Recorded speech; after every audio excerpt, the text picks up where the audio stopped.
Konaté, je pense qu'on va commencer. Ok. Bonsoir à tout le monde. Aoubé dans ces Aounioula. Ni ya san kelen bɔ ɲɔgɔn ko ye yiriwali kalanso ni a jɛɲɔgɔnw Zanga School Mafala Mali fasokanw la yiriwali tɔn an bɛ fara ɲɔgɔn kan siɲɛ kelen kalo kɔnɔ ka kuma baabu dɔ kan min ɲɛsinnen bɛ farafinkanw yiriwali ma. An bɛ wele bila a ko dɔnbaga dɔ ma ka na a hakilinaw tilan ni jama ye ka taga baabu dɔ kan. Hukumu le kɔnɔ bi an ye wele bila Ali Konate ma, kalanden lo sanfɛ kalanso baara Dakar, Cheikh Anta Diop tɔgɔ dalen bɛ min kan. A bɛna kuma n'an ye baabu min kan o ye tɔgɔ wɛrɛ min an b'a fara mɔgɔw ka tɔgɔ kan. Misalila tulonkɛ bolo ma, bonya bolo ma, walima ko dɔ n'a nasira bolo ma, an b'o tɔgɔ wɛrɛ minnu fara mɔgɔ wɛrɛw ka tɔgɔ kan. Tubabukan na n'a bɛ fɔ ko surnom. Olu o ɲɛci ye mun ye, o jɔyɔrɔ ye mun ye, mɔgɔw yɛrɛ ladamu cogo la an ka sigidaw kɔnɔ kɛrɛnkɛrɛnyara Mali la. Ali Konate tɛ mɔgɔ dogolen ye en tout cas aw minnu bɛ deli ka tali kɛ nin kɛnɛ in na, sabula baabu caman tɛmɛna yan, a ye a hakilina fɔ caman kan, a ye ɲininkali sanumanw lase baabu kɛbagaw ma. Ɲumanw sɔrɔla la fana min ye mɔgɔ caman nafa. O tumana bi an bɛna ale yɛrɛ lamɛn, a bɛna dɔ fɔ an ye a ka baabu kan. Sanga mugan bɔɲɔgɔn ko b'a bolo, a bɛ kuma n'an ye. O kɔfɛ ɲininkali bɛ mɔgɔ min bolo, dɔ hakilina wɛrɛ bɛ bolo ka fara ta kan, kuma bɛna di bɛɛ lajɛlen ma bɛɛ ka. Donc, je dis bonsoir à tout le monde et merci d'être là aujourd'hui. Ça fait presque un an maintenant que nous nous retrouvons ici, Yiriwali Kalanso et ses partenaires, notamment Zanga School, Mafala, Mali, Fasokan, la Yiriwali Ton. Nous organisons une conférence pour parler des langues africaines. Ce mois-ci, nous avons fait appel à Ali Konate, qui est doctorant à l'université Cheikh Anta Diop de Dakar. Il va nous parler des fonctions et des valeurs éducatives des surnoms dans les interactions au Mali. Ali Konate est un participant dynamique et assidu à ces conférences depuis quelques mois et pour beaucoup de conférences dont il a pris part, il a en tout cas posé des questions très pertinentes qui ont permis à d'autres participants de comprendre certaines choses. Aujourd'hui, nous allons l'écouter lui-même sur cette thématique et nous lui donnons 20 minutes environ, donc 20 minutes plus ou moins 5. Il nous parlera de la thématique. Puis, la parole vous sera donnée à chacun de vous, ceux qui ont des questions, ceux qui ont des contributions à faire, pour qu'ensemble, nous puissions réfléchir sur cette thématique et chacun en tirera quelque chose. Donc, Ali Konate, Amba Fomoko Ibismila, c'est ouvert. Vous pouvez aller en français ou en bamanankan pour certaines personnes. C'est évident que ce n'est pas tout le monde qui comprend le bamanankan. Le médium, quand même, c'est le français. Mais s'il vous arrive que vous estimez que le bamanankan est mieux pour que vous puissiez expliquer certaines notions, vous pouvez le faire en bamanankan. Donc, bienvenue Ali Konate, on vous donne la parole. Ma foli ɲɛsin e yɛrɛ ma fɔlɔ Umaru Sidibe bamanankan na, foli bɛ kɛ bakuruba ye ka taa bɛɛ lajɛlen ma. N bɛ foli di e yɛrɛ ma ka nin sababu in latigɛ n ye k'a kɛ n bɛ kuma nin babu in kan, sabu babu in nafa b'a la an ka sigida kɔnɔ, ani n bɛ foli lase fɛn fɛn ni o tugulen b'a la nin waati in na, n bɛ foli lase u bɛɛ lajɛlen ma. Alors, je tiens à vous remercier, Omar, et aussi remercier tous les participants pour suivre cette conférence-là sur ce sujet. Alors, je commence à me présenter. Moi, je suis Ali Konate, je suis doctorant en sociolinguistique ici, à l'université Cheikh Anta Diop de Dakar. Alors, je suis affilié à l'école doctorale Art, Culture et Civilisation, etc. Aujourd'hui, nous allons parler sur ces sujets-là, fonctions et valeurs éducatives des surnoms dans les interactions verbales au Mali. Alors, le plan de ma conférence va s'étendre sur ces points. Il y aura une introduction. Alors, en grand thème, nous aurons jeunesse des surnoms. On va essayer de voir ensemble, de réfléchir sur comment peut-être on peut avoir l'origine des surnoms, ou en tout cas ça provient d'où. La charte de Kourgan-Foucault, reliée à la charte de Kourgan-Foucault. Et c'est qu'est-ce qu'un surnom personnel, un surnom ou un sobriquet, etc. Et en grand 3, nous aurons les fonctions des surnoms, des respects et des technonymes. Donc, le mot technonyme, je vais vous expliquer ça, vous donner la définition au fil de la présentation. Et ensuite, grand 4, on aura les sobriquets intergénérationnels et aussi les surnoms affectifs, grands-parents et petits-enfants. En grand 6, nous aurons les surnoms urbains, empreints, contact des cultures et une conclusion. Alors, pour commencer ma présentation, j'ai eu le plaisir de vous présenter cette image-là, parce que ça me permet de bien vous situer dans mon sujet. Nous avons ici Sonko qui tient le bébé de Diomaye Faye. Diomaye Faye, le président du Sénégal, il n'y a pas quelques mois, son épouse nous a donné un enfant. Et qu'est-ce qui s'est passé? Diomaye Faye a attribué le prénom de la mère de Sonko à sa fille. Et maintenant, ça c'est une pratique dans notre société. Maintenant, pourquoi ça a un lien avec mon sujet? Dans notre société, ça joue quelle fonction dans leurs relations? Le poids politique est là, certes, mais pourquoi il est allé puiser dans la culture pour vraiment donner le nom de la mère de Sonko à son enfant? Maintenant, cela étant dit, si par exemple la mère, bon, j'ignore pour le moment les prénoms de la mère, mais dans notre société, Sonko ne va pas du tout appeler la fille de Diomaye Faye par son prénom, qui est le prénom de sa mère. Il va utiliser un autre surnom, un surnom de respect. Par exemple, en Bamanaga, Mba, voilà, ou Mbatoma, etc. Et de la même façon, Sonko, oui, bien vrai que c'est sa fille, ne va pas en famille s'adresser à cet enfant-là par le prénom de sa mère. Il va utiliser, bien sûr, un surnom adéquat de respect pour juste pérenniser les liens et pérenniser le respect. Il y a une notion de respect qui est là. Et aussi, c'est un système de parrainage parce que la mère de Sonko devient la marraine de cet enfant-là. Et l'enfant devient homonyme de la mère de Sonko. Donc, il y a un parrainage de homonymat, c'est-à-dire par processus de nommer pour se référer pour créer des homonymes, etc. Donc, c'est de ça qu'il s'agit, en réalité, que je vais vous aborder ce soir. Mais à des différentes dimensions, bien sûr, au fur et à mesure qu'on avancera. Alors, introduction.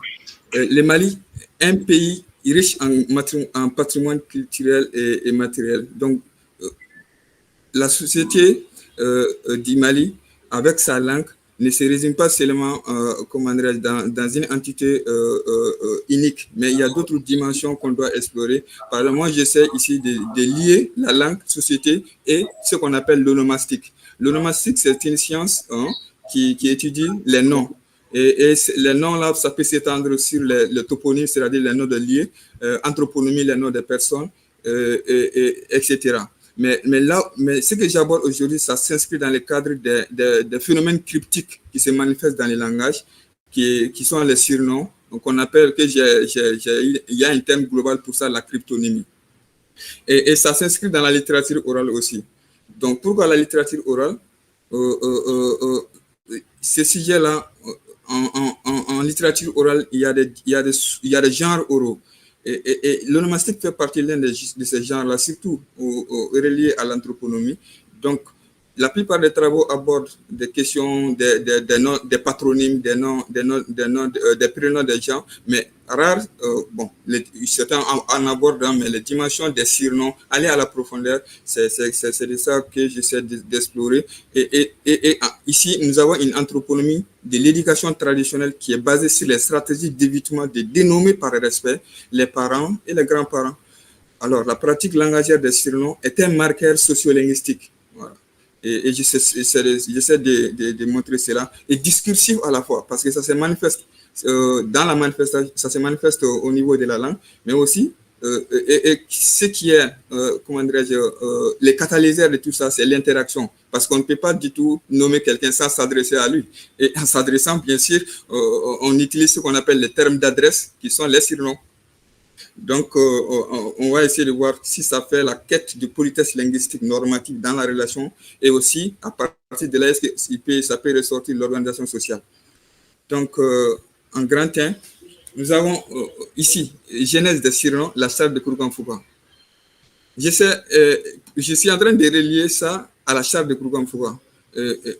Pourquoi je vais vous citer quelques articles qui démontrent cela et qu'on va réfléchir ensemble parce que là, je suis en phase d'approfondir la question, mais les réponses que j'ai actuellement, je suis en train de vous partager. Article 7 de la charte de Kouroukan-Fouka. Il est institué entre les Mandeka, les Sinangoya, cousinage à plaisanterie, et les Tanamayoya, forme de totémisme. En conséquence, aucun différend né entre ces groupes ne doit dégénérer, le respect de l'autre étant la règle. Entre beaux-parents et belles-sœurs, entre grands-parents et petits-enfants, tolérance et les chaïtes doivent être les principes. Disposition, organisation sociale. Cet article 7 là, si nous essayons de voir juste en bas, entre beaux-parents et belles-sœurs, parce qu'on parle de cousinage à plaisanterie, tout le monde connaît cela. Les Tanamayoya qui est forme de totémisme, tout le monde connaît cela. Mais entre beaux-parents et belles-sœurs, entre grands-parents et petits-enfants, on dit que les synagogues doivent s'étendre sur toutes ces choses-là. Et on dit en conséquence, aucun différent né. Différent, c'est-à-dire quoi? C'est d'atténuer, ou en tout cas faire en sorte qu'il n'y ait plus de conflit entre les gens. Maintenir l'attente. Maintenant, s'il établit des relations entre beaux-frères et belles-sœurs, grands-parents et petits-enfants, tolérance et kaït, mais c'est un jeu verbal qui s'est fait et il y a toujours cette liberté de s'exprimer. On peut tout dire dans les jeux en s'adressant à ses grands-parents. Et aussi, en retour, nous fait la même chose. Et ça n'entache rien à notre relation. Ça, au contraire, ça donne des ingrédients, ça alimente. Donc, c'est de là que je me dis, même si ce n'est pas clairement dit dans cet article-là, mais on peut dire que bien, ça a un lien avec ça, parce que c'est la pratique sociologique des cousinage à plaisanterie qui va interpeller, qui va convoquer les surnoms.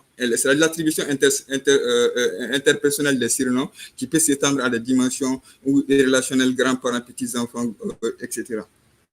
Et article 40 de cette charte dit quoi? Respecter la parenté, les mariages et les voisinages. Et respecter la parenté, là, je m'arrête là. Oui, on doit respecter nos parents sur toutes ses formes. Mais dans nos sociétés, ça s'étend aussi à la façon de s'adresser à nos parents. An sigida la ni bamuso yɛrɛ ni aw dudendama n'a bɛ fɛ ka adresse aw parents na n'i y'a ta tɔgɔ yɛrɛ jɛ ma mɔgɔ b'a fɔ ko cɛ i tɛ dangadenya dabila. Vous voyez, donc respecter la parenté jusqu'à la façon de s'adresser en utilisant une stratégie de nommage. Et ça, c'est le surnom de respect qui joue ce rôle-là. Article 44. Tous ceux qui enfreindraient ces règles seront punis. Et chacun est chargé de veiller à leurs applications. Là, quand même, on est dans une recommandation stricte, ou en tout cas de faire en sorte que cela soit appliqué et réalisé à 100% par les gens. Donc, c'est une mesure qui est là. On vous recommande de le faire. Et c'est imposé, c'est imposé. Donc, 44, je prends ça pour vraiment dire que ça pèse sur la société. Donc, le postulat de base, c'est quoi? Maintenant, c'est à réfléchir, hein, parce qu'on doit s'étendre les recherches pour vraiment voir si si réellement ça provient de là, mais en tout cas, il y a des prémices qui sont là, c'est-à-dire des idées préconçues qui sont là qu'on peut vraiment mettre en hypothèse. Les pratiques langagières des surnoms seraient émanées ou bien émanent, voilà, on dira comme ça, de la charte de Kouroukan-Foucault au lieu des subjonctifs. Ok. Au lieu de, voilà, donc, de mettre ça au conditionnel, je dirais quoi. Alors, qu'est-ce qu'un surnom personnel? Un surnom, selon Yermesh, il se présente comme un nom complémentaire qui vient s'ajouter au nom propre d'une personne et qui peut aller jusqu'à s'y substituer lorsqu'on s'emploie est plus récurrent que celui du prénom. C'est plus récurrent que celui du prénom et du nom propre. Vous voyez? Donc, quand un surnom, ouais, ça peut se créer, ça peut, parce que c'est une fabrication humaine, c'est un artefact. Si on attribue un surnom, ça vient se superposer, c'est un nom d'ajout. Ça vient s'ajouter sur le prénom qui est le nom de baptême de l'individu. Donc, si ça s'ajoute, parfois, avec une intensivité d'utilisation populaire de ce surnom-là, ça grignote la parcelle d'utilisation du nom de baptême. Et parfois même, les porteurs de ces surnoms-là ont du mal à connaître leur vrai prénom. Et seulement lorsqu'ils sont à l'école, que maintenant ils vont à l'état civil, sur les pièces d'identité, ils vont se rendre que je suis comme ça. Mais même avec ça, si on approfondit les recherches, on trouvera que certains surnoms Mamba deviennent aussi également des prénoms des gens comme ça sur les cartes d'identité. Donc c'est un phénomène qui est vraiment comment dire, qui s'accroît. Les types de surnoms de catégories. Donc, j'ai catégorisé certains, les types de surnoms, les surnoms de respect et les technonymes, les sobriquets ou surnoms intergénérationnels entre les amis, etc., dans notre société, surtout dans la culture mondiale, les surnoms affectifs et les petits, entre les petits-enfants et les grands-parents, les surnoms urbains, nous aurons ça aussi. Alors, les surnoms de respect ou technonymes dans les interactions, parce que le sujet porte sur les interactions. Donc, j'ai cherché à donner des exemples pour vraiment étayer comme ça, pour alimenter la discussion. Mais ici, il n'y a pas trop... l'analyse n'est pas approfondie, mais c'est juste pour montrer aux gens à quel point le poids des surnoms pèse dans notre éducation et ils ont des valeurs. L1, nous avons Mba, Mfabekiwe, Leso. LD, c'est-à-dire le locuteur D répond Nyame Batokoma, Afaye Komenale. Donc vous voyez, et tout, dans notre vie, chacun de nous s'est exprimé de cette façon-là, dans une interaction, en s'adressant à un de nos parents, en tout cas. Ça, c'est fait, c'est réel. Maintenant, Mba, Mfabe Kiwele. Ici, L1, c'est un enfant. Ici, les prénoms, le nom de baptême de nulle personne n'est mentionné, mais ce sont les surnoms qui sont utilisés. Mba, Mfabe Kiwele. Donc, la mère, l'enfant qui est une fille, son père l'a recommandé, le charge d'aller appeler sa mère. Une fois arrivé à sa mère, et l'enfant l'a dit Mba, mais pas son nom de baptême. Et également, il va dire Mfa. Mon père t'appelle. Donc, Nyame Batokoma. Et Batokoma, il se trouve que l'enfant L1, c'est l'homonyme aussi de la mère d'elle-même. Donc, c'est-à-dire c'est l'homonyme de la mère de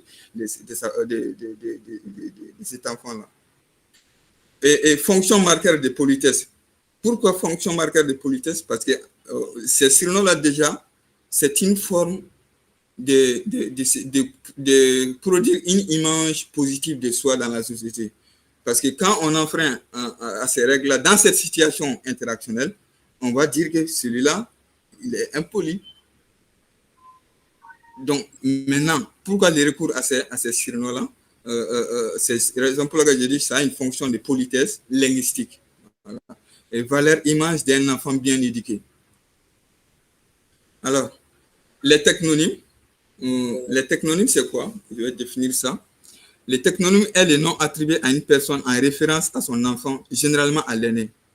Je ne sais pas si ça existe dans les différentes cultures, mais en tout cas, dans la culture Bambara ou dans notre zone, là où je viens, nous, souvent, on fait recours au prénom, c'est-à-dire au nom de l'aîné. Et pour maintenant ajouter ces prénoms-là à une particule du prénom de la mère ou du père, pour créer un surnom, on dira la mère de ou le père de celui-là. Mais c'est aussi une stratégie d'éviter d'appeler, de s'adresser aux parents par son nom de baptême. Et nous avons des exemples ici. Voilà, Cécile Legui, ça c'est une chercheuse française vraiment qui a travaillé sur les bois, hein, les bois, chez les bois, dans la zone au sud, à la frontière du Burkina et du Mali. Donc là, elle a beaucoup travaillé sur ça. Elle les appelle les surnoms. Voilà, son sujet c'est l'intitulé, c'est, bon, il travaille sur les surnoms messages, c'est ça. Mais L1, ici, nous avons un L1, Oumar Fa, Benogo Bekiwele. L2, Ekame Benogo Jumema. L1, Drissa Fa. Vous voyez? Donc, oui, là, ici, dans la formation de c'est ce qu'on appelle technonyme, c'est un peu différent de ce que je viens de vous donner en haut. Vous voyez? Donc, la forme, on interpelle, on convoque le prénom de la personne, c'est-à-dire père, mais on va ajouter fa. Ça devient un mot composé. Mais ce mot composé-là, c'est aussi une stratégie d'éviter de nommer de façon crue, hein, les prénoms de la personne. Oumar Fa, Benogo Bekiwele, et Kambe Benogo Jumema. Et Benogo, ça renvoie à l'oncle. Et l'oncle, dans notre culture, quand on doit s'adresser à un oncle, on dira Benogo. Voilà, c'est les petits frères du père. Voilà, donc c'est ça. Et maintenant, Drissa Fa. Donc, aussi souvent, ça peut faire, comment dirais-je, on a du mal à connaître les gens, parce que s'il y a trop d'homonymes ou trop de Benogo, c'est-à-dire on a des oncles qui sont nombreux, et souvent, dans l'interrogation, on demande de bien spécifier c'est qui exactement pour se situer et savoir qui m'appelle exactement. Donc, souvent, c'est ça. Et ici, nous avons les fonctions politesse également et image d'un enfant bien éduqué, parce que là, ça entre dans la pédagogie sociale des surnoms. C'est une pédagogie qui est là et il faut vraiment s'y référer et dégager une image de soi. Et nous avons bon, j'ai ici un modèle de création. Hein. Par exemple, ici, technonyme ascendant, nous avons nom de père, nous avons un exemple ici, Gedjuma, ça c'est le nom du père. Et au milieu, Karibala Ba, nom du père du fils, c'est Kariba. Le sang, c'est le père de Kariba. Donc, Kariba, c'est le prénom du fils. Et là-bas, c'est-à-dire le père du Kariba. Voilà. Karibala Ba, c'est le père de Kariba. Vous voyez, le père de Kariba, Karibala Ba. Alors que là-bas, là, ça, c'est un terme pour créer les technonymes. Et Gedjuma, alors qu'il a évité, on évite d'appeler le père par son prénom qui est Gedjuma. Donc là, on fait omission totale. Et on dit Karibala Ba, Karibala Ba, Karibala Ba. Et surtout lorsque nous ne sommes pas de la famille, on s'adresse au père d'un ami. On dira, voilà, le père de Karibala Ba, si Kariba c'est mon ami, donc je dois communiquer avec son père. En s'adressant à lui, je dirais Karibala Ba. Donc c'est ça. Alors, les sobriquets intergénérationnels. Là, ça c'est uniquement dans le cadre des relations des relations amicales. Et dans notre culture, nous avons ce qu'on appelle les flantons, c'est-à-dire les gens qui sont des mêmes générations, on les appelle les flamands. Voilà.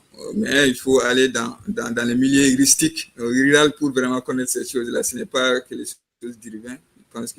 Parce que ces flamands-là, ils ont aussi une stratégie de se dénommer, de s'attribuer des sobriquets, c'est-à-dire des surnoms qui vont vraiment décrire les défauts physiques, etc. Donc, des surnoms qui ont des connotations stigmatisantes, humiliantes, des moqueries.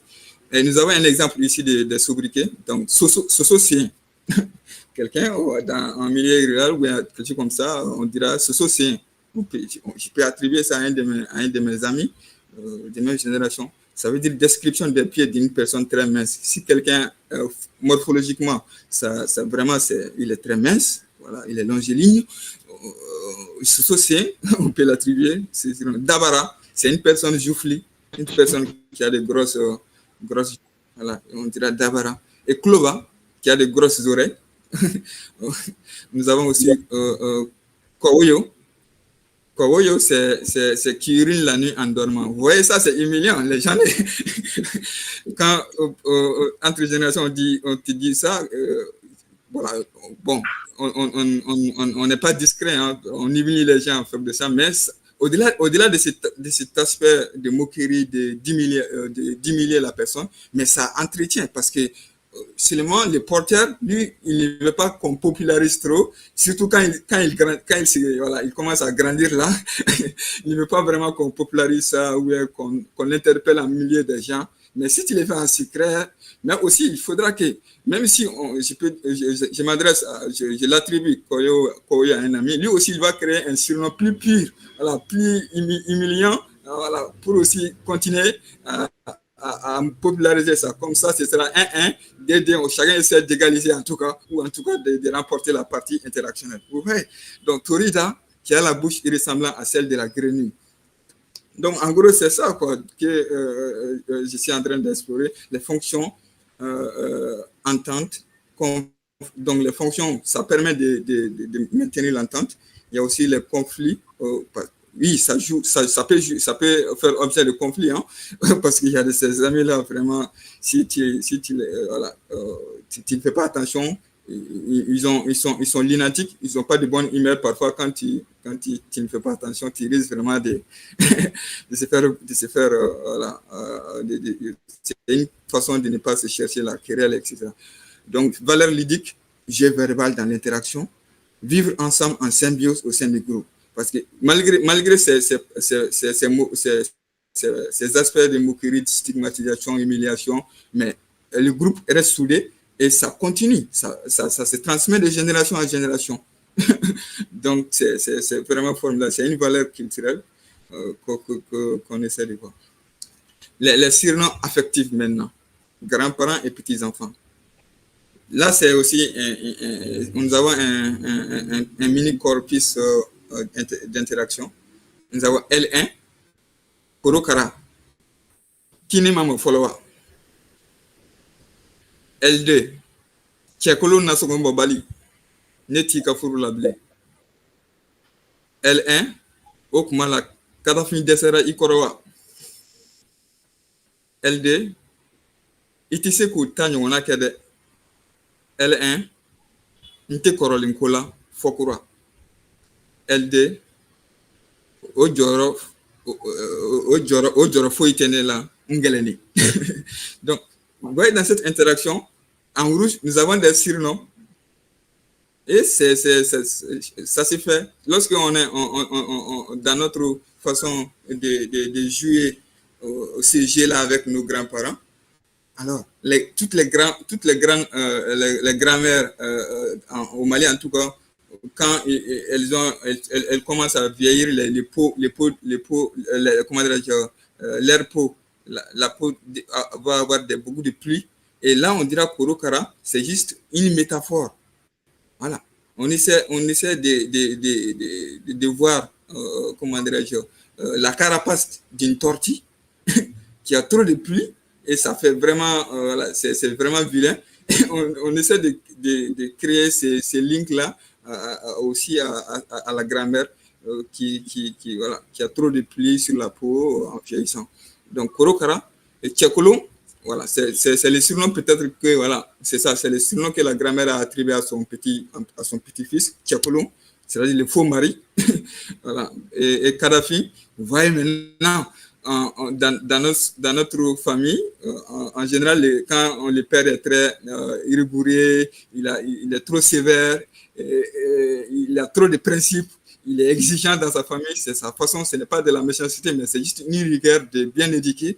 Et là, c'est ce qu'on attribue. Voilà. Bon, Kadhafi, c'est le nom du président libyen, je suis d'accord. Mais tout le monde, dans nos familles, il y a des Kadhafi maintenant. Et Kadhafi, là, donc, on essaie d'attribuer ces surnoms-là dans l'interaction pour dire que ce mari-là est vraiment sévère.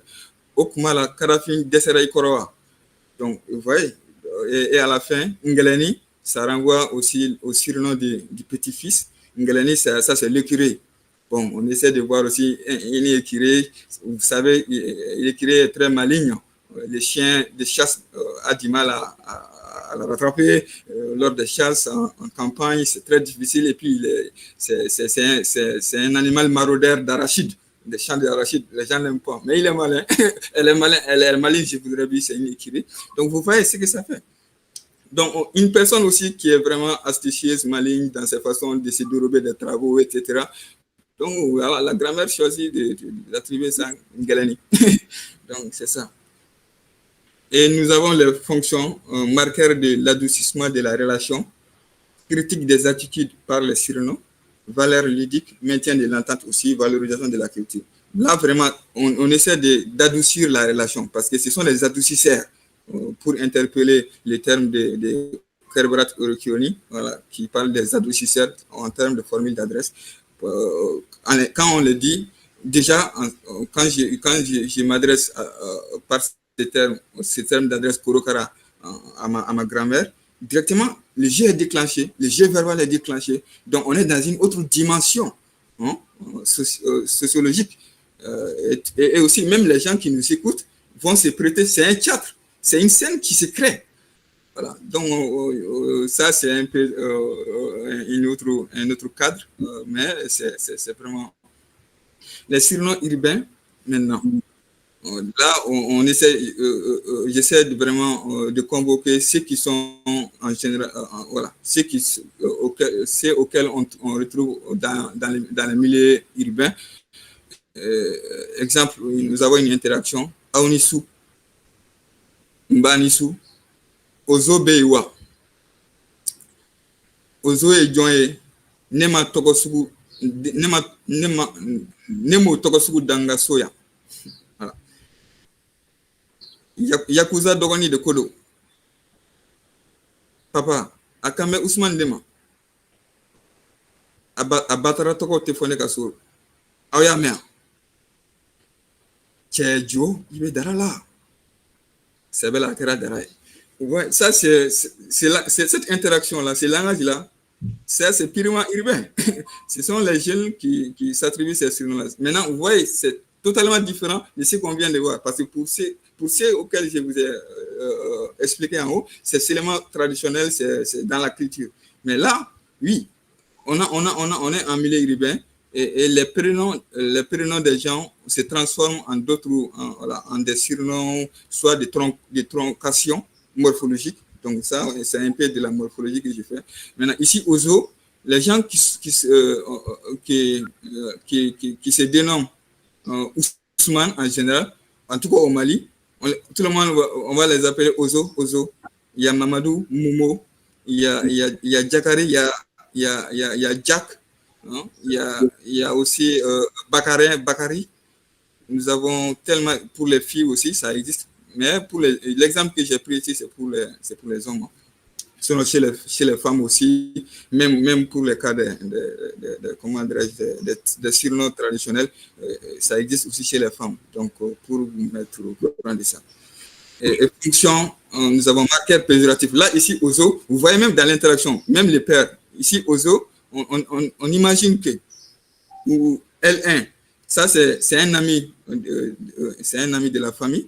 Et lui, il vient, il est à la porte, il demande, après la salutation, il demande aux obéiwa. Ah, mais, alors que le père de la famille est là. Lui n'a jamais nommé, il n'a pas attribué le prénom Ozo à aucun de ses enfants. Donc, il a du mal à comprendre Ozo joint. Donc, heureusement qu'il y a un membre de la famille qui le répond. Voilà. Yakuza Dogoni de Kuro, il se met à expliquer bien, mais les pères ne comprennent pas. Et même, il est allé même à dire qu'au Batara Soko, maintenant, c'est pour dire que les regards sur ces surnoms-là, vraiment, c'est péjoratif. Et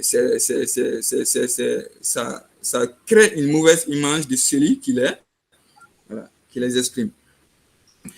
Donc c'est modernité juvénile aussi, comme en termes de valeur. Mais je pense que les discussions vont émerger pour ces choses-là. C'est vraiment... Bientôt. Justement, parlons de discussions, Ali Konaté.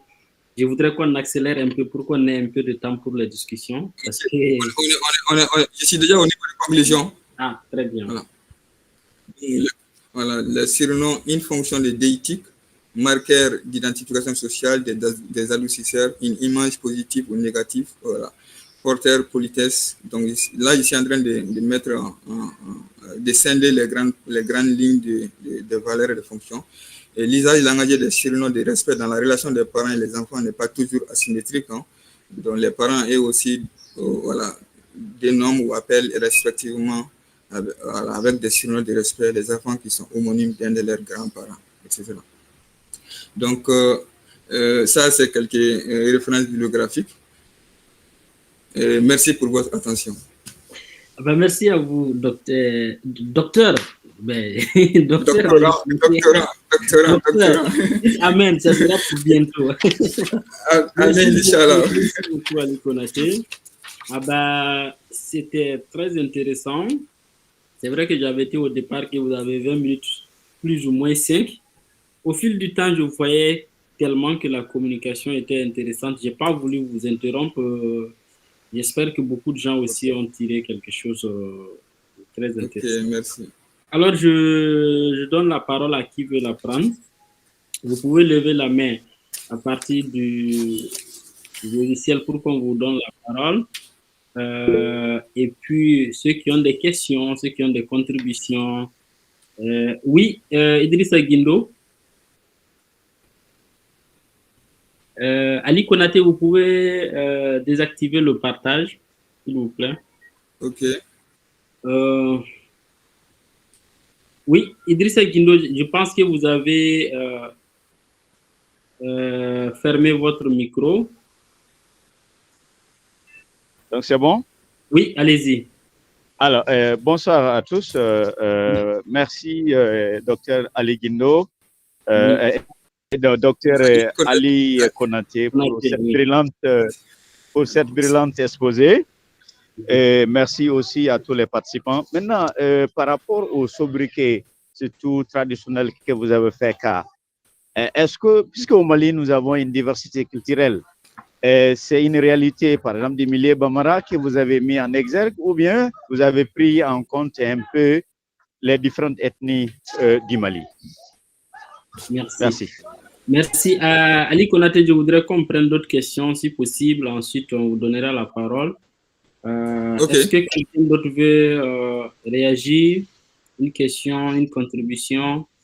Je rappelle que la communication, vous allez la voir après cette conférence. D'ailleurs, nous allons tout de suite mettre le lien d'un groupe WhatsApp que nous avons créé pour cette occasion. Ceux qui intègrent le groupe pourront non seulement avoir la communication et aussi être au courant de nos prochaines conférences. Donc, je donne la parole à Kumba Madi Dabo. J'espère que j'ai bien prononcé votre nom. Allez-y, vous ouvrez le micro. Bonsoir. Bonsoir. Vous allez bien? Oui. Kumba Dabo. Désolé, mon micro n'était pas activé. D'accord. Bon, maintenant que c'est... Voilà. En fait, moi, j'ai une question qui me concerne moi-même. Voilà, mais bon, ça peut concerner d'autres personnes aussi. Bon, à ce qui concerne notre milieu, voilà, il y a des noms exceptionnels dans notre milieu, c'est-à-dire le milieu malinqué. Comme si je prends l'exemple sur les noms, comme si mon nom, Kumbamadi et Fantamadi, Ditamadi, etc. Qu'est-ce qui explique ça? Est-ce que vous avez quelque chose à expliquer à ce point? Ok, très intéressant. Merci beaucoup. J'espère qu'il a dit j'ai pas bien compris.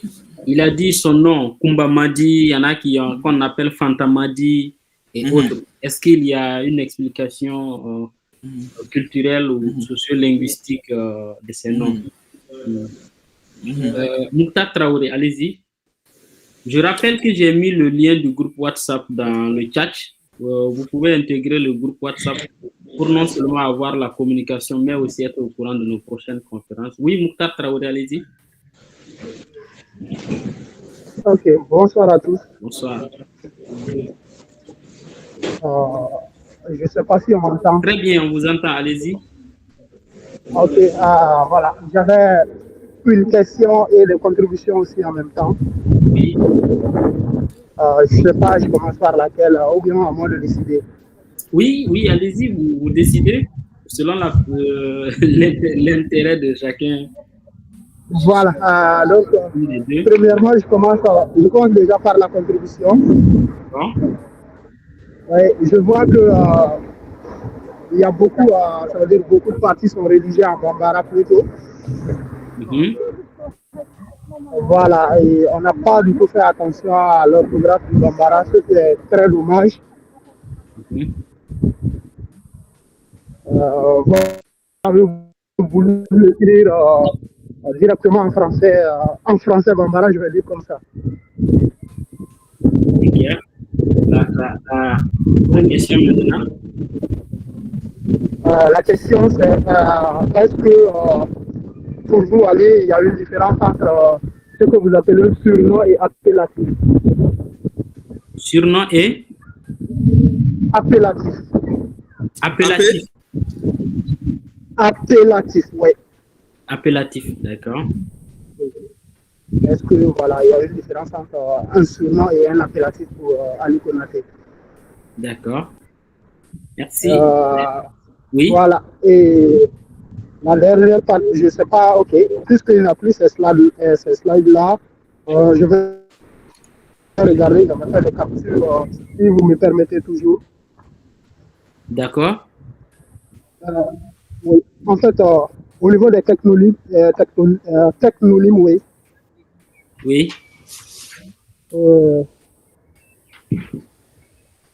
Non, ce serait plutôt le surnom de respect ou technonyme. Oui. Ali a bien dit là-bas que il y a la valeur, disons, il a fait une différence entre valeur et fonction. Il dit la fonction marqueur de politesse et valeur d'un enfant poli.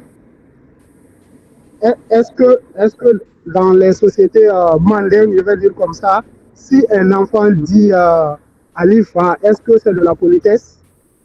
D'accord. Voilà, donc c'est une question. Est-ce que si un enfant, en s'adressant au papa de Ali, dit Alifa, en s'adressant bien sûr au papa de Ali, puisque dans la société mondaine, on sait qu'il y a l'école où ce serait le père de mon ami ou bien de mon semblable serait mon père aussi. Et si en s'adressant, je dis Alifa, est-ce qu'on va prendre ça comme un enfant bien éduqué surtout? Merci. Je m'arrête là pour pas trop. Voilà. Merci, c'est déjà très bien. Merci pour votre contribution et vos questions. Je donne la parole à Moutere Dekone. Sinon, vous pouvez poser aussi vos questions par message. On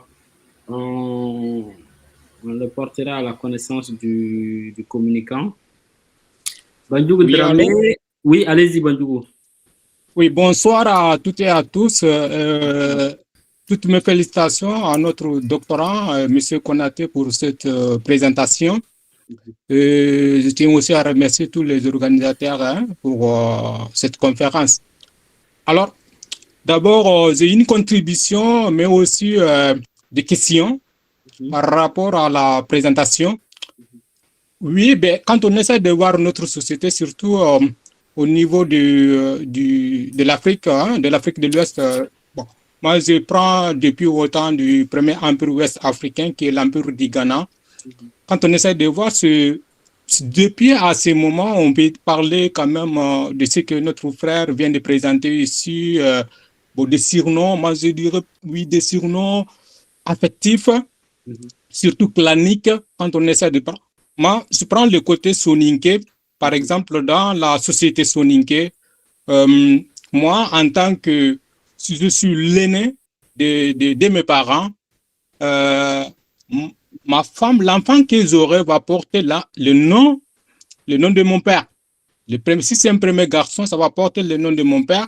Et moi, je ne peux pas l'appeler directement le nom de baptême qui a été donné à mon père.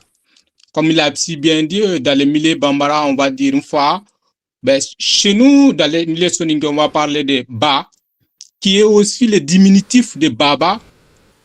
C'est cet aspect affectif qui, je vois, qui est très bien et qui doit être consolidé aussi dans notre société parce que ça fait partie de la fondation même de la société. Bon, le cas de Kourougan-Fouga, moi je dirais comment peut-on voir le lien? C'est vrai, le Kourougan-Fouga, c'est après l'éclatement de l'Empire du Ghana. Je dirais, depuis à ce temps, ces phénomènes existaient. Et même la question sur le côté intergénérationnel aussi, on a ces phénomènes ceux qui sont de la même âge se donnent ces noms de sobriquets comme ça, comme il a bien mentionné du côté Bambara, on en trouve beaucoup. Alors, ma question que je me posais aussi, c'est comment ces surnoms peuvent contribuer à la valorisation ainsi qu'à la sauvegarde de nos langues nationales. Et comment elles peuvent aussi contribuer à la cohésion sociale, vu qu'aujourd'hui, l'espace sahélien est confronté à ces problèmes de terrorisme. Tout à fait. Voilà. Merci beaucoup. Merci pour vos questions. Je donne la parole à Abdoulaye Mohamed et après Ali Konaté, on va vous donner la parole. Bonsoir, Sylvain. Ah, Moutere, ok. Oui, allez-y. Oui, j'avais un problème, un petit souci, donc pour ouvrir le micro. Tout d'abord, vous, Abdoulaye Mohamed. Oui, allez-y. Le doyen et le docteur Ali. Donc, pour vraiment ce brillant exposé qu'il vient de nous livrer. Nous qui ne sommes même pas aussi des linguistes, mais on a beaucoup appris à travers lui.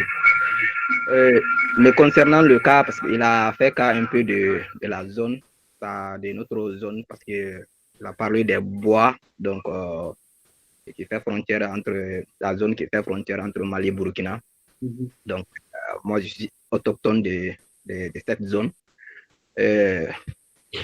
D'abord, je voulais demander, poser la question à savoir, est-ce que c'est l'appellation ou bien les formules de politesse dont il a fait cas, parce qu'il dit que pour donc, appeler un enfant, pour appeler le petit frère de son père, donc on dit mon oncle, ou le grand frère de son père, mon oncle. Chez nous, je pense que c'est pas. Est-ce que c'est pas différent?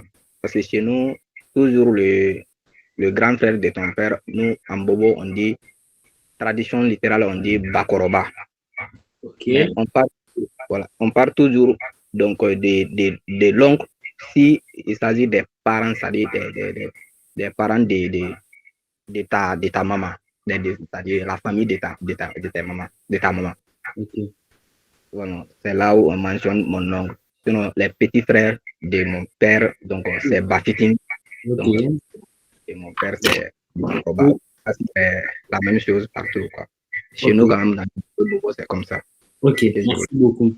Je donne la parole à Abdoulaye Mohamed Aïdara. Ensuite, Ali Konaté, vous allez répondre. N'oubliez pas le micro. Bonsoir. Bonsoir. Moi, je voulais juste féliciter Ali et tous ceux qui sont à l'origine de cette initiative. En tout cas, c'est très bien, je suis très content. Donc, c'est un témoignage. Ali, je le connais bien, il est vraiment... c'est un vrai chercheur, il est passionné, il est courageux, il est bosseur. Donc, c'est bien qu'on vulgarise le savoir. Et je voulais juste ajouter, est-ce que, malheureusement, moi, je n'ai pas pu... j'ai pris le train en marche puisque le lien que j'avais ne marchait pas. Est-ce que, par exemple, est-ce que vous êtes intéressé, par exemple, au contexte Songhai, peut-être, je ne sais pas, le nord du Mali, et aussi, est-ce que vous avez essayé de le mettre en rapport avec l'islamisation aussi? Voilà, parce que par exemple, nous, on a certains noms qui sont, on va dire, arabo-musulmans, qui souvent, en fonction des zones aussi, les surnoms changent. Je ne sais pas si vous avez essayé de faire un lien par rapport à ça. Et aussi, j'ai vu, par exemple, moi, personnellement, j'ai vu que, par exemple, ma maman, elle appelle ça, le surnom de leur mère, c'est Minta. Et, alors que nous, dans notre éducation, moi, je suis Songoï, il m'est difficile de surnommer, par exemple, mon fils, je l'appelle Baba. Voilà. Donc, est-ce que vous avez essayé aussi de voir pourquoi certains peuvent appeler leurs enfants par le vrai prénom de leurs parents et d'autres non? D'accord. Voilà, donc bravo et bon courage. Hein. Merci beaucoup, Aïdara. C'est intéressant donc de boucler ces interventions-là par les félicitations de Aïdara. Et je vous donne la parole à Ali Konaté. Je suis désolé, moi, je n'ai pas marqué les questions. J'espère que vous avez pris note. Ouais, j'ai pris. Ok. Je vais directement à la réponse des questions. Donc, pour les premiers intervenants qui a posé une question, diversité culturelle, bon, à savoir, il a demandé si vraiment mon travail aborde seulement sur la dimension Bambara, alors qu'il y a d'autres aspects encore à explorer. Et je dis oui, c'est évidemment cela, parce que ces phénomènes-là, ça existe chez toutes les ethnies, hein, en tout cas en Afrique, pratiquement en Afrique de l'Ouest. Même ici, l'exemple, quand je suis venu ici à Dakar, l'ethnie sérère d'ici, j'ai des amis sérères, j'ai commencé vraiment à voir si le phénomène existe chez les sérères, et j'ai même élaboré un questionnaire sur ça, et pour dire que avec la diversité culturelle, la diversité linguistique, et aussi il y a c'est la résultante de la diversité des surnoms, voilà. Donc effectivement, maintenant mon travail, je travaille uniquement sur la zone du sud du Mali, vers la frontière ivoirienne, la zone s'appelle Kadiana. C'est une localité de la région de Bougouni, nouvelle région de Bougouni. Auparavant, ça appartenait à la région de Sikasso. Mais dans cette zone-là, les réalités sont différentes. Hein, les réalités sont différentes chez les ethnies et même les localités. C'est ça aussi, à mon avis, l'intérêt de la recherche sur les langues, sur les phénomènes culturels, etc. Et pour la question de Dabo, lui, il dit Kumbas Modi, Fantamodi. Fantamadi, ça me fait penser au célèbre réalisateur guinéen Fantamadi. Bon, je pense que avec la discussion aujourd'hui, je ne sais pas, parce que je n'ai pas fait une recherche sur ça pour le moment, si ce sont des surnoms ou ce sont des prénoms. Mais Fantamadi, en tout cas, je ne sais pas, dans la culture mandingue, pour ne pas trop dire n'importe quoi. Donc, ici, il me semble, si vous le permettez, Ali Konaté, que Bata pouvait donner une réponse à voilà, Bata, il est de la zone, donc il est de la zone. Il peut vraiment... Allez-y, ouvrez le micro. Et bonsoir tout le monde. Bonsoir.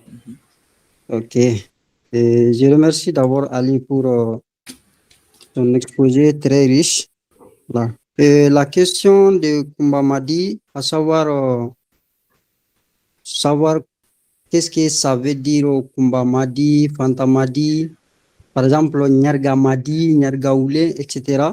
Donc dans notre zone, là c'est s'il y a plusieurs Madi, par exemple dans une famille, on ajoute le nom de la maman ou le nom de la mère sur l'enfant. Donc, c'est ce qui fait qu'il y a Kumbamadi, il y a Fantamadi, etc. Voilà. C'est juste à titre identificatif, quoi. Ok, merci beaucoup. Merci, Bata Kemisobe. Oui, merci, Bata.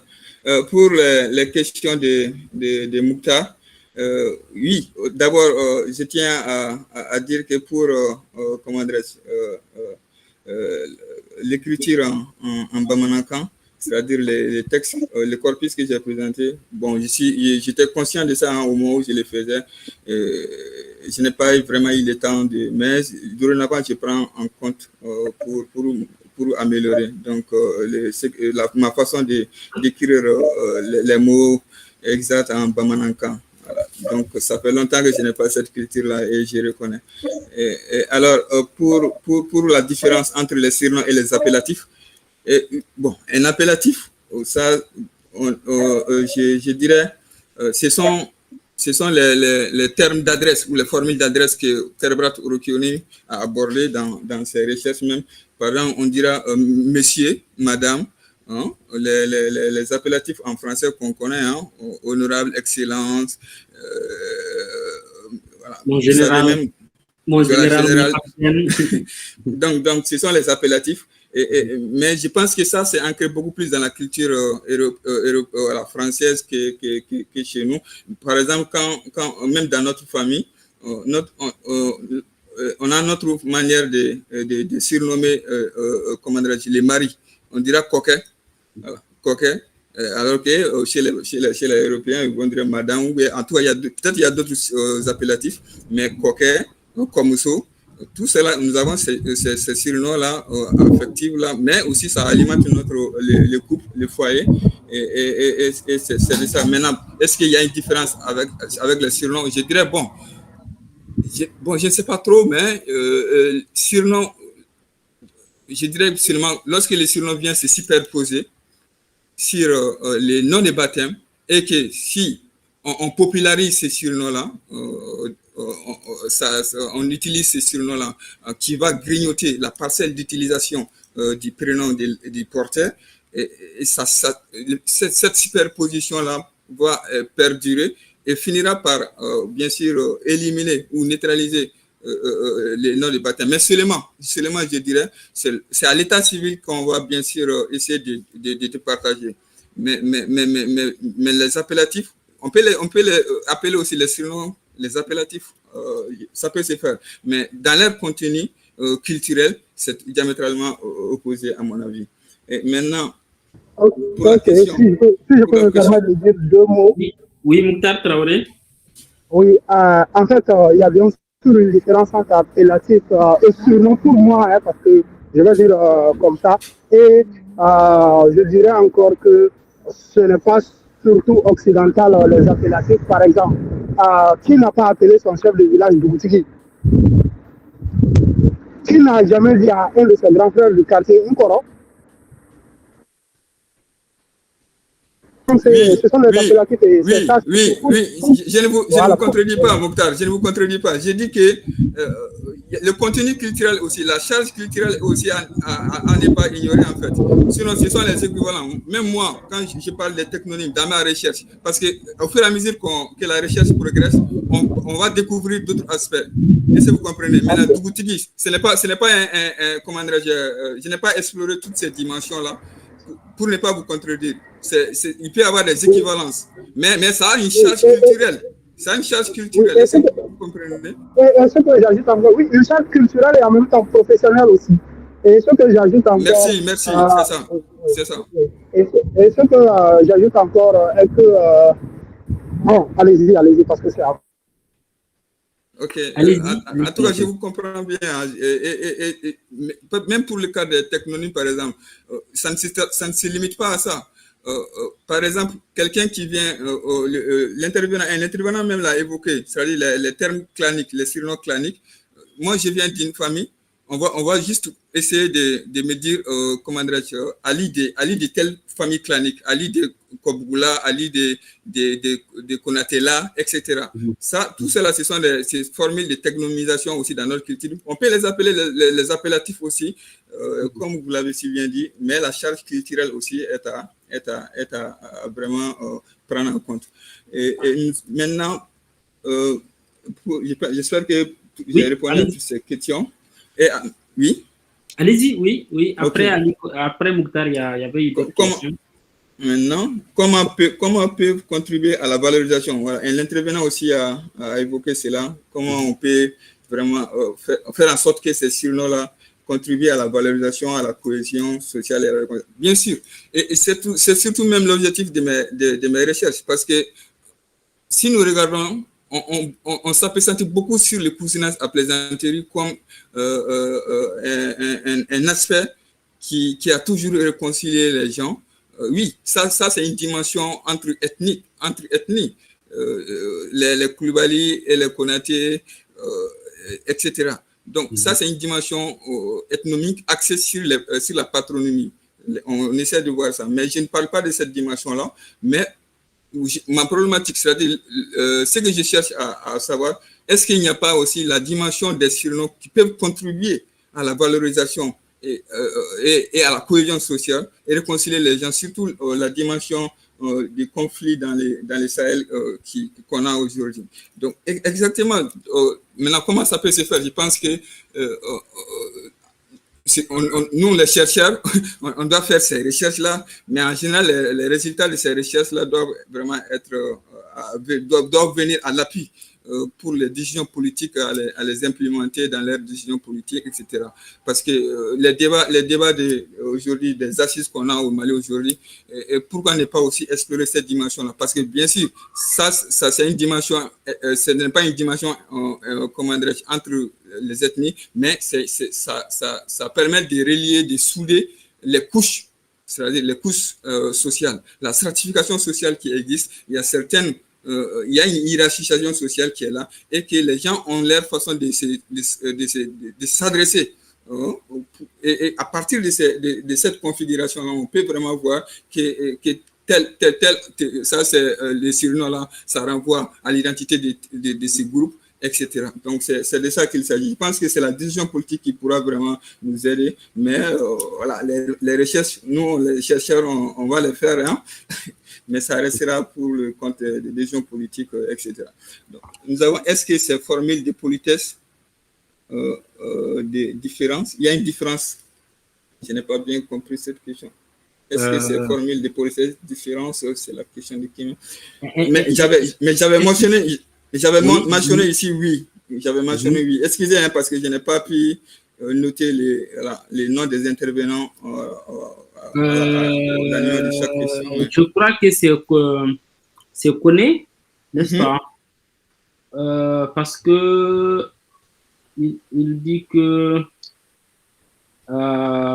notamment chez eux, pour appeler l'oncle, pense plutôt aux frères de la maman et non les frères du papa. Les frères du papa sont... Exactement, c'est la question de Moutere, je me rappelle maintenant. Okay. Bon, je pense que c'est toujours les milieux culturels, les milieux culturels, c'est différent. Pour eux, ça peut être différent. Je pense qu'il a parlé de Baba, ou Wakoroba, etc. Donc, même dans notre milieu, on a aussi Baba, ça c'est le diminutif effectivement de Baba. Bon, j'ai eu à interroger comment dirais-je, quelqu'un dans la zone, un vieux, il m'a dit que ça c'est le père, maintenant Baba c'est le grand-père. Donc, en tout cas, lui, il m'a expliqué comme ça. Mais toujours, je m'appesantis sur ce point. Les réalités sont différentes. Et je pense que ça donne plus de champs de recherche encore pour vraiment voir s'il y a des similitudes, des contrastes, etc. Mais pour notre zone, je pense qu'il y a toujours, parce que déjà, les Bois et les Bambara, bon, même si à des différentes dimensions, on peut se retrouver, il peut y avoir une harmonie, mais il y a aussi des éléments différentiels qu'il peut y avoir. Donc, je dis oui, bien sûr, il y a une différence. Intéressé, voilà, pour, je pense que la question de mon professeur, Dr Abdoulaye Mohamed Aïdara, pour la sculpture Sangoï, oui, j'y ai pensé. Même Kipsi, lui étant un Sangoï, on a beaucoup échangé sur ça. Je n'ai pour le moment, je n'ai pas fait une étude sur ça, mais ça existe parce que j'ai discuté avec Kipsi, un ami. Voilà, il a dit que les phénomènes existent effectivement. Et aussi, je pense que ça peut faire objet de recherche à l'avenir pour interroger dans la culture Songhai, et puis aussi en lien avec l'islamisation, comme il a si bien dit, et aussi, comment dirais-je, les liens avec l'histoire, hein, l'histoire et bien d'autres. Ça a un intérêt. Ça a un intérêt, professeur. L'intérêt est vraiment pertinent et j'espère que ça va nous interpeller un jour. Minta, voilà. Bon, pour son exemple, je ne pense pas. Bon, comme je l'ai toujours dit, hein, c'est toujours une question de réalité sociologique. Hein. Je ne pense pas que ça soit toujours une réalité symétrique, hein, c'est toujours asymétrique. Pour le moment, je n'ai pas fait de recherche parce que dans la question de chacun de nous ici, nous représentons une diversité culturelle ici, voire ethnique. Donc, comment ça se fait, comment ça se passe dans notre milieu, on essaie de regarder ça pour poser cette question-là.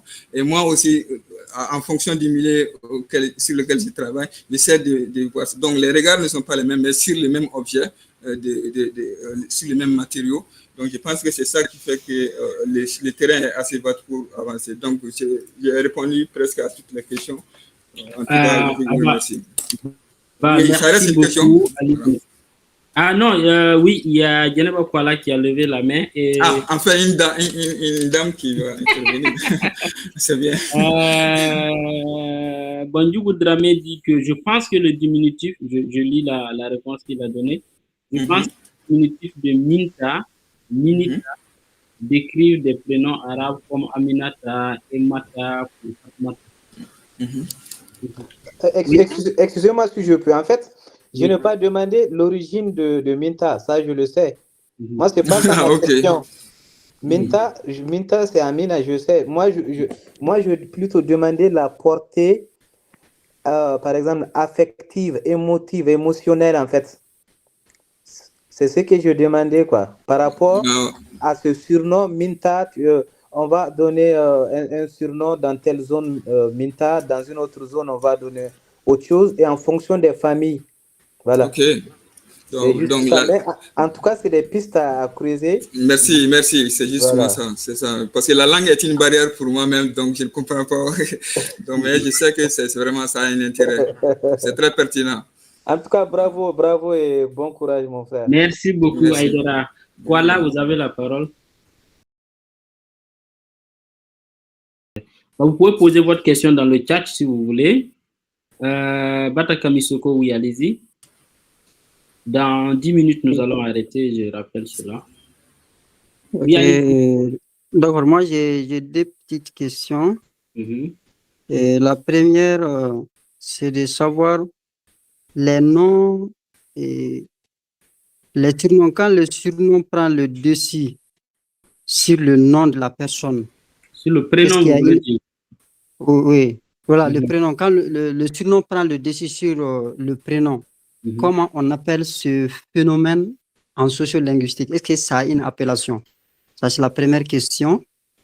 La deuxième question, c'est que la combinaison des noms, par exemple, empruntés, en plus des surnoms de chez nous. Par exemple, Légui, par exemple, Légé. Est-ce que cela aussi a une appellation en sociolinguistique? Voilà, j'avais ces deux petites questions. Bon, après cela, une contribution cette fois-ci, ça c'est la contribution que Mouktar avait faite.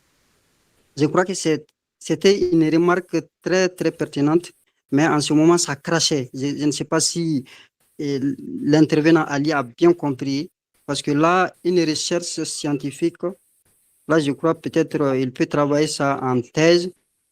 Donc, qu'il fasse très attention sur la transcription de ces langues-là, parce que là, ces recherches-là, c'est une référence pour la génération future. Donc, il faut veiller à bien transcrire nos langues nationales là. C'est très intéressant. Merci. Merci beaucoup. Je réponds directement comment dirais-je, à Bata.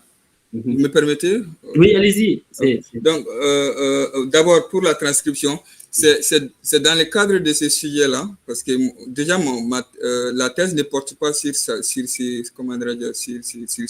la langue bambara standard. Hein. Moi, je travaille sur les dialectes bambara de la zone. Donc, je voudrais faire cette clarification-là. Donc, tout le monde sait que en travaillant sur les dialectes, là, on va transcrire avec, bien sûr, comment dire, on ne va pas prendre, en tout cas, comment les gens vont dire ces choses-là dans leur propre langue. Et ça, c'est les dialectes que je suis en train de prendre en compte pour directement transcrire ça, effectivement. Mais pour cette conférence-là, vu que c'est une interaction, donc le corpus là, ce n'est pas en lien avec la thèse proprement dite, parce que seulement j'ai travaillé sur le Bambara standard, et là il fallait que vraiment j'adopte la culture ou la façon de bien écrire à transcrire en Bamarankan. Donc je reconnais ça, mais je travaille sur un dialecte, je vous rappelle. Donc, et pour ce cas-là, moi je ne me réfère pas aux normes standards pour vraiment décrire, transcrire avec le Bamarankan, parce que c'est le dialecte là que je fais ressortir dans ma recherche. Et alors pour ces questions, combinaison, empruntée, l'aiguisé, l'aiguille, oui, ça c'est un phénomène. Maintenant, est-ce que on a un concept ou un terme sociolinguistique pour ça? Donc, en tout cas, je n'ai pas assez de connaissances pour ça. Ici, ça existe un terme parce que il y a des recherches qui ont été faites sur ça. Mais pour le moment, à ce que je sache, ça c'est l'aiguisé, l'aiguille. Bon, ce sont les diminutifs. On dirait même levier, papou, papi. Donc, tout ça là, bon, je dirais seulement que ce sont des phénomènes de surnoms urbains. Voilà. Donc, ce sont des phénomènes de surnoms urbains. Et même, j'ai tout récemment, je suis en train d'élaborer, ou en tout cas, j'ai fait une communication sur ça, en essayant de comparer les surnoms ruraux et les surnoms urbains. J'ai fait une communication sur ça et ça doit faire objet d'un article, Inch'Allah. Donc, merci. J'ai vu que Yeneba Kwala qui avait levé la main n'avait pas pu poser sa question. Et elle l'a écrit dans le chat. Elle dit, on dit souvent que le surnom finit par avoir un impact sur la personne qui le porte. Est-ce que vous avez pu vérifier cela? Est-ce que... Bon, pour ça, ça dépend. Ça dépend. Oui, en tout cas, je pense que derrière, pour les surnoms, là, ça permet de décrire le comportement des gens, ça impacte. Parce que quand j'ai dit le cas de surnom Kowoyo, qui est purement traditionnel, Kowoyo qui veut dire une personne qui urine en dormant, c'est-à-dire chaque nuit il urine, et c'est un mauvais comportement, tout le monde sait, et la personne même qui fait ça ne veut pas qu'on popularise, ou en tout cas qu'on révèle ces mauvais comportements-là. Mais il arrive souvent que la grand-mère ou même un de ses amis attribue les surnoms Kowoyo qui est diamétralement opposé à Kowoyo. Déjà, même c'est l'écoulement de l'eau dans la rivière ou dans les marigots, dans les fleuves, etc. Mais maintenant, on essaie de métaphoriser. Hein? C'est une métaphore. On fait une comparaison entre ça parce que l'eau liquide, voilà, l'eau qui est dans les marigots, et chaque nuit, toi, tu urines sur le lit. Vous voyez, donc maintenant, ça impacte sur la personne. En réalité, dans la société, c'est une stigmatisation. C'est humiliant. Mais il se trouve que même si la personne porte ça, lui, sa stratégie, c'est quoi? C'est de chercher un équivalent ou un autre surnom plus humiliant, et il va chercher à attribuer à celui qui a l'habitude ou à qui popularise ça. Donc, je si crois il fait ça... que Ali Konaté, si je comprends bien sa question, il y a par exemple des gens à qui on donne des surnoms comme ça, hein, comme ce que vous dites là, mais aussi des surnoms parfois qui ne reflètent pas une bonne image, comme un jeune, de par sa violence, on l'appelle Satan, ou on l'appelle quelqu'un. Bon, là, je vois. Ça peut influer sur le parcours le destin Oui. de la personne. Est-ce que votre recherche...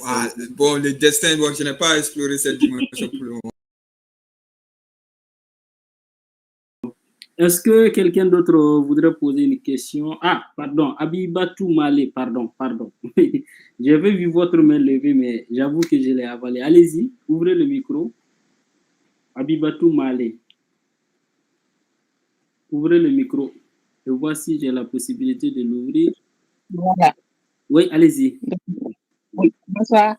Bonsoir. Je dis félicitations à M. Ali pour la présentation. Et ma question s'adresse surtout aux organisateurs. D'accord. Et j'aimerais savoir quel est le chemin à emprunter pour faire une communication si d'autres personnes comme moi, par exemple, qui veulent prendre part à la communication. Bien sûr, avec plaisir. Nous, on vous accueille. On a mis tout à l'heure le lien du groupe dans le chat. Intégrez le groupe, s'il vous plaît, pour qu'on puisse avoir votre contact WhatsApp. On va discuter après et puis on s'accordera sur la date et la thématique à aborder. Ça sera un grand plaisir de vous recevoir pour parler d'une thématique en lien, en tout cas, avec les langues africaines. Oui. Au fait, je suis en train de faire ma thèse aussi sur les contes et l'éthique au service de la socialisation des tout-petits. Excellent. Excellent. Merci. Et donc, au fait, je voulais faire passer une petite histoire qui me concerne, mais que M. Ali pourrait prendre aussi pour son travail. Parce que moi, j'ai donné le nom de ma mère à ma dernière fille. Et comme pour les autres, j'ai vu que la vieille maman et Batroma, ça, c'est finalement, on a l'impression que c'est des noms qui reviennent très, très généralement quand on donne le nom de sa mère à sa fille. Donc, du coup, comme ma maman, elle s'appelle Khadijatou. Donc, je me suis dit, mais avec la malformation de notre grande sœur, là, elle a commencé de Khadijatou à venir à Taya. Donc, on l'appelle tout le temps Taya. Donc, quand je lui ai donné le nom de ma fille, pour être bref, j'ai commencé à appeler ma fille Taya aussi. Mais à ma grande surprise, les gens qui m'entourent, ils ont commencé à voir ça d'un nez, je ne dirais pas, pas terrible, quoi. Parce qu'il me disait, il y en a même qui me disent très souvent, bon, je ne sais pas comment se fait-il que tu donnes le nom de ta mère à ta fille et tu l'appelles comme ça, exactement comme tu appelles ta mère. Mais par contre, ce que en l'appelant Taya, moi, je me disais que parce que quand tu appelles ta fille par bon, je dirais un surnom, dans ce cas, par les surnoms de ta mère, en ce moment, je pensais que en faisant cet acte-là, ça allait plutôt inciter la foule qui connaissent ma mère, par exemple, et au moment où je vais appeler Théa partout où je serai, les gens sauront que voilà, c'est l'homonyme de la Théa qu'on connaît. Donc, du coup, c'est de cette manière que j'ai commencé à appeler ma fille, mais à un moment donné, j'ai eu vraiment du mal et je me demandais si j'ai fait la bonne démarche en l'appelant Théa, mais après, je me suis dit que de toute manière, les gens ils peuvent dire ce qu'ils veulent, mais c'est Théa là que je veux accorder à ma fille parce que j'ai pas trop envie que les Théa disparaissent avec la vieille ou bien avec maman qui ne me ressemble pas pour autant. Parce qu'en toute sincérité, moi, je pense qu'il faut surtout revenir à nos noms traditionnels bruts comme ça. Parce que les mamas et les lavieilles, je ne dis pas que c'est des... C'est des emprunts qui commencent à avoir du poids. Je suis d'accord avec vous. Merci beaucoup. Ali Konaté, à explorer, vous pensez, dans le... Oui, c'est un nouveau cas. C'est un nouveau cas à explorer. Vraiment, c'est en train de prendre de l'ampleur. Je vais donner aussi la parole à Abdoulaye Mohamed Aïdara. On va bientôt arrêter. Je suis désolé pour ceux qui n'ont pas pu parler. Aïdara, je vous donne la parole, vous avez... Merci, c'est gentil. Bon, si vous voyez qu'on intervient, c'est parce que le thème est très pertinent. Ouais, et c'est une bonne occasion. On n'a pas beaucoup d'occasions. Tout à fait. On a fait déjà 1h30 en ligne. Le coût de la connexion n'est pas facile chez tout le monde. Non, je comprends. Le nombre de temps qu'on a donné aux gens, il faudrait qu'on le respecte pour espérer les avoir prochainement. Ouais. Oui, donc, allez-y. Moi, je voulais juste ajouter encore à Ali. En fait, l'aspect,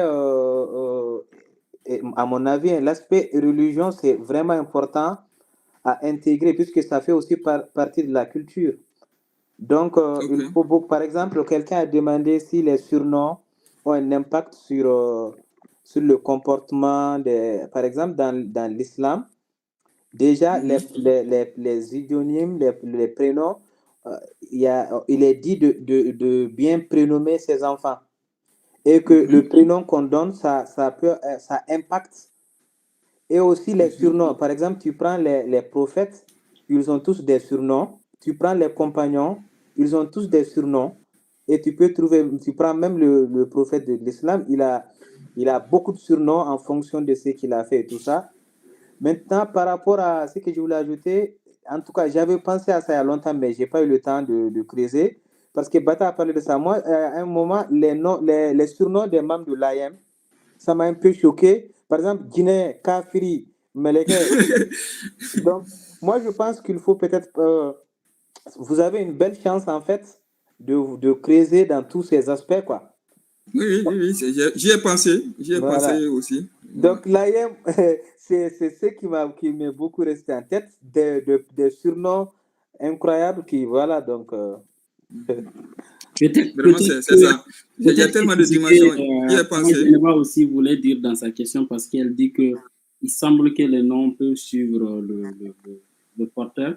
Ali Konaté, est-ce que vous avez... quelque chose à dire pour clôturer? Non. Bon, c'est juste que pour clôturer, donc, comme vous dites, vous allez clôturer, je tiens à vous remercier, vous, Oumar Sidibé, de m'avoir donné cette opportunité de présenter cette communication.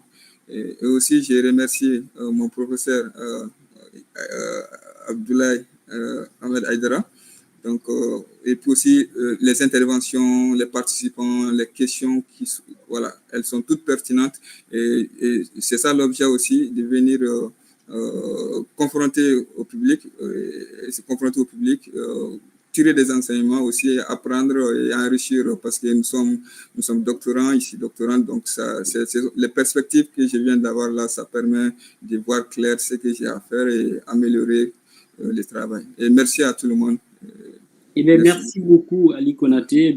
On vous souhaite beaucoup de courage pour la suite. Merci. Et vivement la soutenance de la thèse très bientôt pour qu'on puisse ajouter les grands D, petits R à côté. En tout cas, merci et beaucoup de courage. Merci. Je profite d'informer que la prochaine conférence ce sera dans moins d'un mois, le samedi 21 juin. Nous allons parler des politiques d'alphabétisation qui avaient été mises en œuvre au Burkina Faso. De par le passé. Aïssatou Dakio Sanou, à l'époque de Thomas Sankara, c'est-à-dire de 83 à 97, à 87, pardon, les politiques d'alphabétisation qu'avait mis en place le régime révolutionnaire de Thomas Sankara, elle faisait partie des formatrices des formateurs, donc ceux qui formaient les gens qui alphabétisaient. Donc c'est quelqu'un qui a un gros bagage à nous partager, donc je vous invite à être présent pour cette conférence, certainement pour tirer des enseignements, des expériences du passé et puis voir comment est-ce qu'on peut encore mettre de l'énergie pour promouvoir nos langues, pour qu'elles soient enseignées dans nos écoles. Abiba Toumali qui est partie, bon, j'espère qu'elle va rejoindre le groupe pour qu'on puisse discuter. Merci. Abdoulaye voulait parler, professeur? Oui. Non, désolé, j'ai essayé de désactiver, désolé. Ok, merci à tout le monde. Très prochainement pour d'autres conférences. Merci Abiba Toumale. Intégrez le groupe WhatsApp pour qu'on puisse discuter. Ou bien si vous connaissez quelqu'un dans le groupe là, échangez pour qu'on puisse avoir votre contact et puis pour les prochains. Ah, d'accord. Le groupe, c'est Conférence Langue, non? Oui, vous avez intégré le groupe? Oui. Formidable. Merci beaucoup. Merci à tout le monde. On tient quand même. Ok. Merci à tout le monde.